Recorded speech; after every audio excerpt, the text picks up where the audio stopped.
Larki na ba ito? Galing sa barangay. Hindi ko ito magawa. Pero nagawa po ni Papa Jones. Tawagin natin. Papa Jones, paano mo ginawa ito? At paano mo na scout? Ito, pamilya ito, Papa Jones. Ikwento mo sa amin kung ano. Wala yung tatay. Ayaw mo sa yung tatay nito. So hello po, magandang umaga, araw po sa ating lahat. So una-una po gusto po munang pasalamat po sa Lord. Kaya po kasi binigyan po tayo ngayon na may magandang panahon. Kasi kanina umuulan, so maraming salamat po. And kay sa God po, kay God sa lahat ng blessings. Siyempre po, salamat din po sa buong team Kalingap, lalo na po sa founder po na si Kuya Val.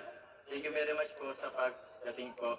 Actually po kinikilig po ako kasi ang isang founder po ng team Kalingap ay andito po, kasama po natin. Salamat po, sis and sis. Siyempre po, Kalingap po rap. Kakalungat bro, wala si Ate Edna, pero meron daw bisita. Kaya maraming salamat po. Sa inyo po ang andito lahat, maraming salamat po. And yun po, paano ko po ba nakilala po si nasa charity vlogging po ako, kasama po ang Team Kalingap. Sila po ang nag-refer po sa akin po. Dahil nakita po nila yung sitwasyon po ni Inesis. Yung bahay po ni Inesis po sa ngayon, para lang po siyang siguro ito po, tapos kalahati lang ito. Yan lang po sila nagsisiksikan. Wala po silang dingding. Yung dingding po nila is, na po kaya hindi na kayo na.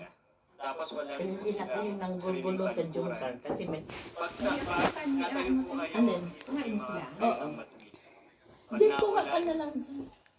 Pati sa loob umulan. Oo. Pag maaraw. Para kay Loe. Sobrang Nandyan. Mainit pa yun. Pinalabas ko lang para ilagay sa rep. Yung una pong pag-ano ko pa sa kanila is, dun po ako agad na parang nag-ano po yung damdamin natin kasi ang isang nanay, ngayon naman po kung ano po yung isang nanay, ang mama po natin, parang hindi natin maano na libre yung sitwasyon nila. Si nanay niya po, solo na lang po siya. Ano na siya 6,000. Meron po siyang 7 anak po, 266. halos 326.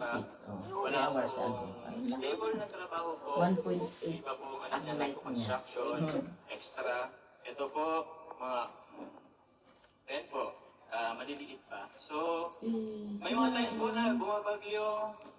So, actually, hindi nga lang po bagyo eh. Kahit konting ulan po, nagsisiksikan po sila sa pinakadulo kung saan ito, panoorin ko anay.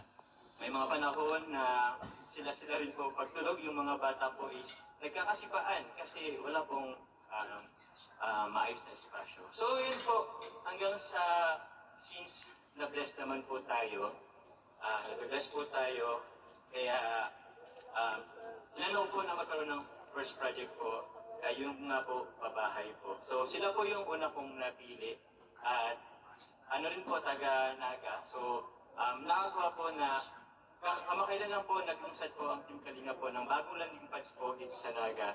At ngayon po, meron na po tayong pabahay po dito po sa Naga. Kaya maraming salamat po. Palakpakan po natin lahat.